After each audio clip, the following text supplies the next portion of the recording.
कहानी एक लड़की और थॉमस की है जिसके पास अलग ही तरह की ताकतें थी, जैसे कि आने वाले वक्त में कौन सा खतरा है और कौन लोग मरने वाले हैं उसे पता चल जाया करता था। ये एक छोटे से टाउन में रहता था जिसमें बहुत ही थोड़े लोग थे। एक दिन एक लड़की की आत्मा इसके दरवाजे पर आती है, मगर वो बगैर कुछ कहे यहाँ से चली जाती है। तब ऑड को उसे देखकर अजीब लगता है, इसलिए वो भी उसके पीछे पीछे जाने लगता है। लड़की की आत्मा फिर ऑड को एक आदमी के पास भेजती है। अब जैसे ऑड उस आदमी के पास आता है तो वो लड़की उसे छूती है। उसकी ऐसा करने से ऑड को उस लड़की के बारे में ख्याल आने लगती है कि आखिर उसके साथ हुआ क्या था, मतलब कि वो ऑड को क्या बताना चाह रही है। इस आदमी ने दरअसल इस लड़की के साथ जबरदस्ती करके उसे मार दिया था। अब ये जानकर ऑड को काफी बुरा भी लगता है और वो जज्बाती भी हो गया था, मगर फिर भी वो उस आदमी का सामना करता है, जो देखकर वो आदमी वहाँ से भाग जाता है। तब ऑड भी उसका पीछा करता है और काफी देर के बाद आखिरकार वो उसे पकड़ ही लेता है और उसे मारने लगता है। अब तभी यहाँ पुलिस चीफ भी आते हैं। इनके और ऑड के बीच में काफी अच्छे ताल्लुक थे और वो भी जानते थे कि ऑड के पास कोई ना कोई खास चीज तो है। अभी हम उसकी दोस्त को भी देखते हैं जो उससे मिलने आई हुई थी। खैर अब ऑड को कुछ अजीब से लोगों के ख्याल आने लगते हैं जिनके चेहरे नहीं थे, यानी कि उनकी आंखें, नाक, मुंह कुछ भी नहीं था, और वो ऑड को उठाकर अपने साथ कहीं ले जा रही थी। यहाँ उन्होंने और भी बहुत सारे लोगों को कैद किया हुआ था जो हमें बचाओ की मिन्नतें कर रही थी ऑड से। मगर तभी अचानक यहाँ एक गन वाला आदमी आता है और एक एक करके इन बिना चेहरे वाले लोगों को मार देता है। उनकी मरते ही ऑड भी अपने इस सपने से जाग जाता है। जी हाँ, बिल्कुल वो सपना देख रहा था, मगर वो इस बात से बेचैन और हैरान था कि आखिर इतने सारे तकरीबन 20-25 लोगों को कौन मार सकता है, मतलब कि वो गन वाला आदमी कौन था। तो इसके बारे में ये सोचते हुए वो अगले दिन अपनी जॉब पर निकल जाता है। वो दरअसल एक होटल में कुक था। यहाँ पर इससे मिलने पुलिस चीफ और इसकी दोस्त भी आते हैं, मगर कुछ ही देर बाद यहाँ एक और अजीब आदमी आता है जो हरकतों से पागल ही लग रहा था, जिसके आसपास बहुत सारे अजीब तरह के क्रिएचर्स थे। ये सारे दरअसल हेल यानी जहन्नम के क्रिएचर्स थे जो सिर्फ किसी खास और जैसे इंसानों को ही दिखाई दिया करते थे, यानी जिनके पास कोई शक्ति, कोई ताकत हो, और ये सिर्फ उस इंसान के आसपास घूमती थी जिनकी बहुत जल्द भयानक मौत होने वाली हो, क्योंकि भयानक मौत के वो मजे लेती थी, एंजॉय करती थी। शायद ऐसा होने से इन्हें ताकत मिलती थी। अब इन क्रिएचर्स का नजर आना खून खराबे, मौत की तरफ इशारा था, और जितने ज्यादा ये क्रिएचर्स नजर आएंगे उतनी ही तबाही होगी और उतनी ही उस इंसान की दर्दनाक मौत होगी। अब उन क्रिएचर्स को पता होता है कि इस इंसान की मौत होने वाली है, तो वो उसी के इर्द गिर्द मंडलाते थे जैसे वो सजीव इंसान के आसपास थे इसकी मौत देखने के लिए, क्योंकि जब दर्दनाक तरीके से वो मरेगा इन्हें मजा आएगा। लेकिन अगर उन्हें पता चल जाए कि और जैसा कोई इंसान उन्हें देख सकता है तो ये पहले उस इंसान का खात्मा करते हैं। इसीलिए और इन्हें देखकर डर तो जाता है, मगर वो ऐसे दिखावा करता है जैसे वो इसे देख ही नहीं रहे। अब उस अजीब इंसान के आसपास इतने सारे क्रिएचर्स को देखकर ये काफी घबरा गया था, इसीलिए ये उसका पीछा करने लगता है। मगर अब तभी इधर ऑड की एक साथी आकर उसे बताती है कि मुझे एक अजीब सा सपना आया है जिसमें मैंने देखा कि मेरी और एक दूसरे आदमी की मौत हो गई है, पर कोई आम मौत नहीं, भयानक, क्योंकि हर जगह पर खून फैला हुआ था। अब पहले तो ऑड इसे आम बात समझकर टाल देता है, मगर जब उसकी साथी दूसरे आदमी की मौत के बारे में बताती है तो वो चौंक जाता है, क्योंकि बिल्कुल ऐसे लोग उसके सपने में भी आए थे। अभी माजरा था क्या, इस बारे में जानने के लिए ऑड दोबारा से उस अजीब इंसान का पीछा करने लगता है जिसके आसपास और क्रिएचर्स मंडला रहे थे। उसके हुलिये के हिसाब से ऑड उसे फंगस नाम दे देता है। अब फंगस अपने घर जाने के बाद वहाँ से भी निकल जाता है। तब उसके जाने के बाद ऑड उसके घर में घुसकर तलाशी लेने लगता है और कोई सुराग ढूंढने लगता है, मगर ये घर गम कबाड़ खाना ज्यादा लग रहा था। सामान देखने से लग रहा था कि यहाँ फंगस के अलावा और भी लोग रहते हैं। उसी वहाँ एक अलमारी में टाउन के सभी लोगों की फाइल्स मिलती हैं। सामने कैलेंडर पर भी हर तारीख पर कुछ न कुछ लिखा हुआ था, लेकिन 15 तारीख यानी कल की तारीख पर क्रॉस लगाया हुआ था, जिसका मतलब था कि उस दिन यानी कल ये फंगस कोई गड़बड़ करने वाला है। अब तभी अचानक एक कमरे से आवाज आने लगती है। फौरन ही बाद एक दरवाजा खुलता है और बहुत सारी हवा के साथ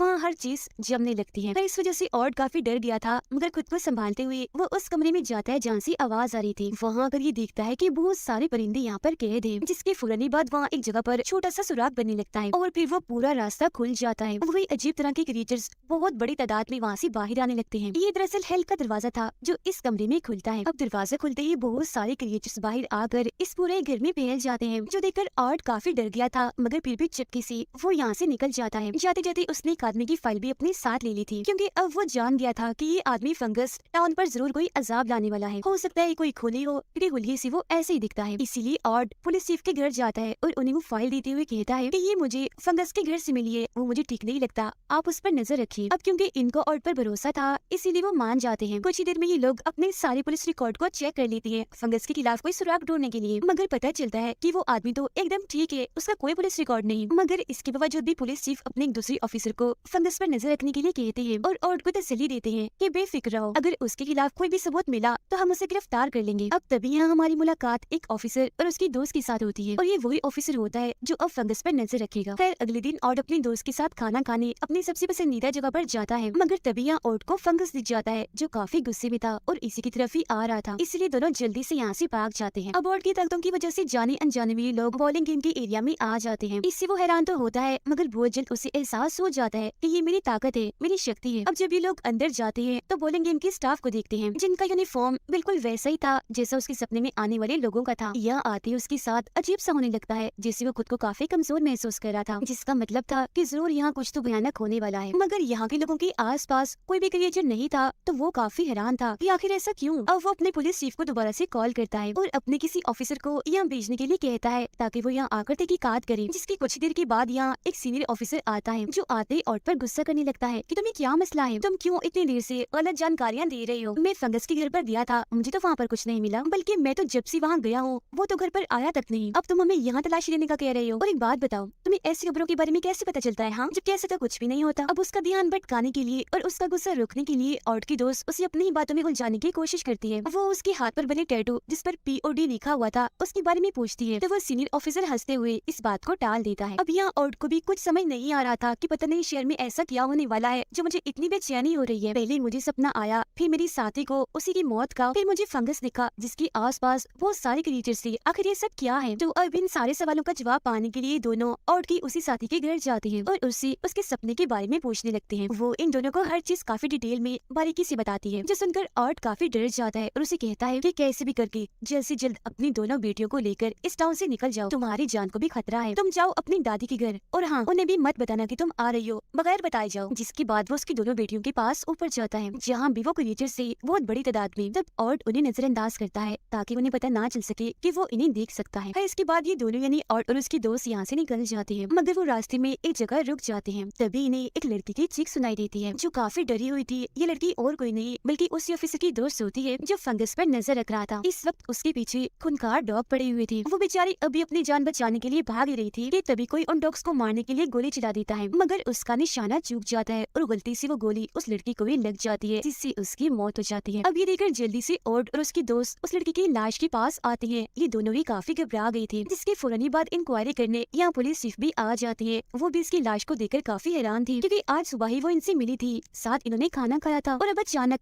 सिर्फ 7 से 8 घंटों के बाद उसकी मौत हो गई। असल में इस लड़की को किसी ने अगवा भी कर लिया था। अब यहाँ ऑट पुलिस चीफ को बताता है कि जो डॉग इस लड़की का पीछा कर रही थी बिल्कुल वैसी डॉग मैंने फंगस के घर पर भी देखे थे। जो सुनकर पुलिस चीफ अपने सभी ऑफिसर्स को कहती है कि कैसे भी करके फंगस को ढूंढ कर लाओ। ऑट और उसकी दोस्त को भी वो घर जाने का कहती है ताकि उन्हें कुछ न हो जाए, मगर जाने से पहले ऑट उन्हें एक बड़ा सा मजबूत सा लॉकेट देता है और जबरदस्ती उन्हें पहनने के लिए कहता है। फिर अपनी दोस्त को उसके घर छोड़कर जैसे ऑट अपने घर आता है तो यहाँ तो उसके लिए अलग ही हैरान कर देने वाली चीज थी। उसी वॉशरूम में फंगस की लाश मिलती है। उसकी हालत देखकर लग रहा था कि तकरीबन 8 से 10 घंटे पहले किसी ने इसका खून किया है। तो इससे हमें यहाँ ये बात पता चलती है कि जब ऑट ने पुलिस को कहा था कि फंगस एक अजीब इंसान है, इस पर नजर रखो, तो पुलिस इसके घर पर आई और तलाशी लेने लगी, जिस वजह से फंगस के साथियों को ये अपने लिए खतरा लगा। इसीलिए उन्होंने फंगस को ही मार डाला, जिसका मतलब था कि अगर इसके साथी जिंदा है तो कल जो खतरनाक होने वाला है इन्हीं 15 तारीख को वो होकर ही रहेगा। जो सारी बातें सोचकर उसे एक प्लान आता है। वो फंगस की लाश को एक खाली पड़ी मिल में रखकर वहाँ से वापस आ जाता है। जब वो रास्ते में था तो उसे हर जगह हर सड़क पर हजारों की तादाद में वो क्रिएचर्स दिखते हैं। हर घर के आगे वो मंडला रहे थे, जिसका मतलब था कि कल भयंकर तबाही होने वाली है,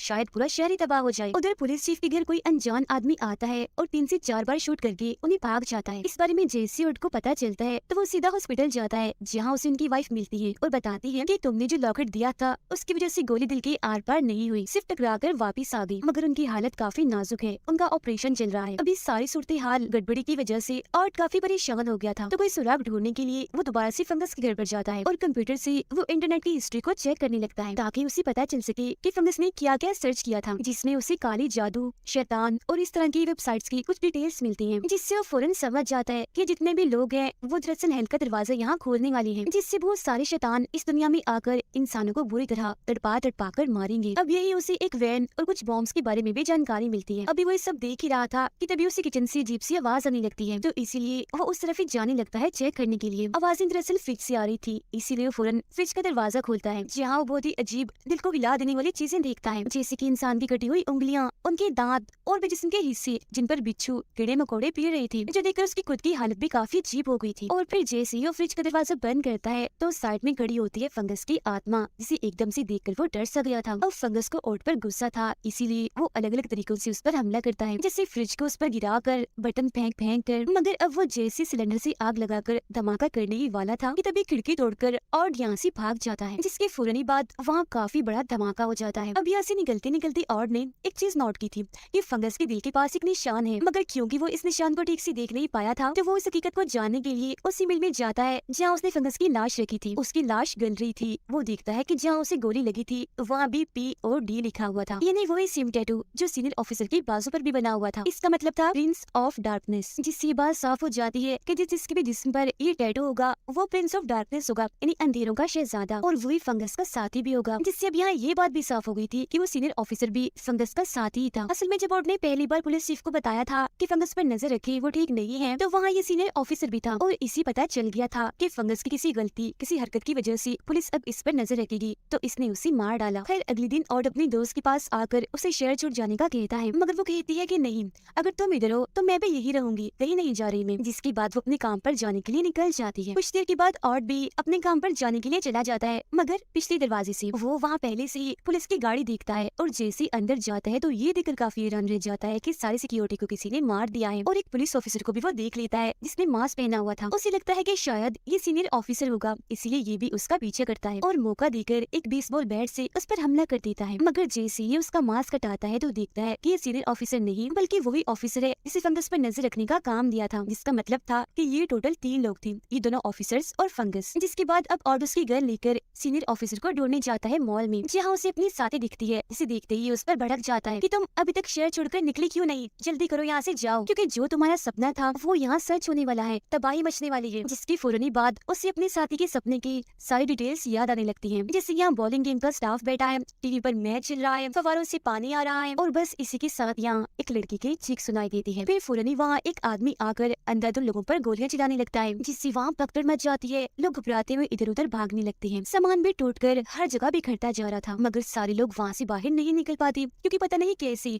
मॉल के सारे दरवाजे अपने आप ही बंद हो जाते हैं। अब ऑड को उस गन वाली आदमी पर काफी गुस्सा था, इसीलिए अपनी गन से उसे मारने के लिए जाता है, मगर तभी अचानक बहुत सारे क्रिएचर्स आकर उस पर हमला कर देती है उसे रोकने के लिए, मगर फिर भी वो आगे बढ़ता जा रहा था उन्हें साइड पर हटा कर। अब यहाँ हमें ये बात पता चलती है कि ये सारे क्रिएचर्स काफी वक्त से जानते थे कि ऑड हमें देख सकता है, इसीलिए अगर ये सारे कल के ही दिन मॉल के लोगों के आसपास मंडलाते तो तबाही रोकने के लिए ऑड जरूर कुछ न कुछ तो करता। इसीलिए वो ऑड का ध्यान भटकाने के लिए सिर्फ एक ही इंसान के आसपास मंडला रही थी, यानी फंगस की, ताकि ऑड का ध्यान सिर्फ उस तरफ ही रहे और वो उस पर ही नजर रखे, न कि हर तरफ, ताकि उसे आने वाली भयंकर तबाही का भी पता न चल सके। मगर ऑड सिर्फ इन क्रिएचर्स का मोहताज ही नहीं था, बल्कि उसके पास काफी अलग ही तरह की ताकतें थी, जिससे वो किसी भी बुरी चीज और मौत को भी आने से पहले देख लेता है। और यही वजह थी कि अब उसे इन लोगों का प्लान भी पता था। खैर उन क्रिएचर से जैसी तैसी बचकर वो उस गन वाली आदमी के पास जाता है और गोली चलाकर उसे मार डालता है, जिसके बाद वो उसका मास्क हटाता है, ये सोचकर कि जरूर ये सीनियर ऑफिसर होगा। मगर वो देखता है कि ये आदमी तो वो है जिसने डॉग पर गोली चलाई थी, जो गलती से ऑफिसर की दोस्त को लग गई थी। जिससे यहाँ ये बात सामने आती है कि 3 नहीं बल्कि 4 लोग थे। खैर अब सामने आइसक्रीम की दुकान थी जहाँ ऑड की दोस्त काम करती थी। ऑड उसे ढूंढ रहा था, जहाँ कुछ ही देर में उसके सामने आ जाती है, जिसे देखकर वो बेहद खुश हो गया था। मगर खतरा अभी भी टला नहीं था, कुछ गलत होने के बारे में उसे महसूस हो रहा था। और फिर तभी यहाँ उस लड़की की आत्मा आती है जिसके पीछे डॉग पड़े हुए थे। वो उस एक तरफ इशारा करके यहाँ से गायब हो जाती है। जिस तरफ उसने इशारा किया था वहाँ बड़े बड़े कमरे थे। अब जैसे वहाँ चेक करने के लिए जाता है तो उसकी आंखें खुली की खुली रह जाती है, क्योंकि असलियत उसके सामने थी। वो देखता है कि यहाँ एक काफी बड़ी वैन में बहुत सारे बॉम्ब्स हैं, जिन पर एक टाइमर भी लगा हुआ है, जिसके हिसाब से यहाँ कुछ ही देर में धमाका होगा और सारे लोग मारे जाएंगे। और यही उन चारों का प्लान था कि पहले वो सभी लोगों को मॉल में लॉक कर देंगे, फिर उन पर अंधाधुंध गोलियां चलाएंगे, जिसके बाद इन बॉम्ब्स के जरिए पूरे ही मॉल को सब लोगों समेत उड़ा देंगे। क्योंकि आज हफ्ते का आखिरी दिन था तो शहर के आधे लोग तो यहाँ आए होंगे, जो सबके सब मारे जाएंगे। अब ऑड उस बॉम्ब्स वाली वैन को कहीं और ले जाने की कोशिश करता है ताकि वो धमाका यहाँ होने से रोक ले, मगर उसके इस प्लान के बारे में एक क्रिएचर को पता चल गया था। इसीलिए वो सीनियर ऑफिसर जो ये आस पास ही था उसके जिस्म में जाकर उसे अपने कंट्रोल में कर लेता है और ऑड पर गोलियां चलाने लगता है। उनके ऐसे करने के पीछे की वजह मैंने आपको पहले भी बताई थी कि ये क्रिएचर्स दरअसल दर्दनाक मौत का मजा लेते हैं। ये एक किस्म का इनकी जिंदा रहने का जरिया था। मगर अब अगर ऑड वैन कहीं और ले गया तो उनका ये प्लान तो फेल हो जाएगा। यहाँ धमाका नहीं होगा, लोग मरेंगे नहीं, तो उनको ताकत भी नहीं मिलेगी, वो एंजॉय भी नहीं कर सकेंगे। इसीलिए वो सीनियर ऑफिसर के जिस्म में आकर उसे रोक रहे थे। बहुत सारी गोलियां ऑड को छूकर गुजर भी जाती हैं, मगर फिर भी वो हिम्मत नहीं हारता और वैन को मॉल से बाहर लाकर काफी तेजी से चलाता है और ठीक वक्त पर वैन से बाहर आ जाता है। वैन के अंदर वो सीनियर ऑफिसर भी था। जैसे वैन पुल से नीचे गिरती है तो वहाँ बॉम्ब्स की वजह से एक काफी बड़ा धमाका हो जाता है, जिसमें सीनियर ऑफिसर की भी मौत हो गई थी। फिर अब 2-3 दिन के बाद हॉस्पिटल में ऑड को होश आती है तो वो अपने सामने अपनी दोस्त को पाता है, और क्योंकि उसने इतने सारे लोगों की जान बचाई थी तो वो सबका हीरो बन गया था। मगर क्योंकि उसे सुकून वाली जिंदगी चाहिए थी, इसीलिए वो अपने दोस्त के साथ शादी करके बहुत अच्छा वक्त उसके साथ गुजारता है। मगर तकरीबन एक हफ्ते के बाद पुलिस चीफ और उसके साथी वहाँ आकर उसे हैरानकुन जानकारी देते हैं और कहते हैं कि अब बस टाइम आ चुका है। तो यहाँ हमें पता चलता है कि असल में ओट की दोस्त की तो उस गोलीबारी में मौत हो गई थी और ये बात खुद ओट को भी पता थी। जिसके साथ वो एक हफ्ते से रह रहा था वो तो उसकी दोस्त की आत्मा थी, क्योंकि दोनों एक दूसरे को प्यार जो करते थे और कुछ वक्त एक दूसरे के साथ गुजारना चाहते थे। और अब यहाँ आखिरकार दोनों एक दूसरे को आखिरी अलविदा कहते हैं, वो भी दुखी मन से। अब मैं आपको बता दूं कि वो चार लोग आखिरी सब क्यों कर रहे थे। वो पिछले काफी वक्त से एक काले जादू करने वाले ग्रुप का हिस्सा थे। इन्होंने बहुत सारे लोगों को भयानक मौत देकर काफी इंजॉय भी किया, जिसके बाद इनमें से दो पुलिस ऑफिसर बन गए ताकि वो हमेशा दुनिया की नजर में अच्छे बने रहे और अगर इनके खिलाफ कोई सबूत आ भी जाए तो ये उसे आसानी से मिटा दे। जैसे इन्होंने फंगस को अपने रास्ते से हटाया। आम तरीके से लोगों को मार कर इन्हें मजा नहीं आ रहा था, इसीलिए वो मॉल को ही लोगों समेत उड़ाकर खूब मजा करने वाले थे। मगर ऑड की समझदारी और शक्तियों ने ऐसा होने नहीं दिया। इसी के साथ ही कहानी इधर ही खत्म हो जाती है।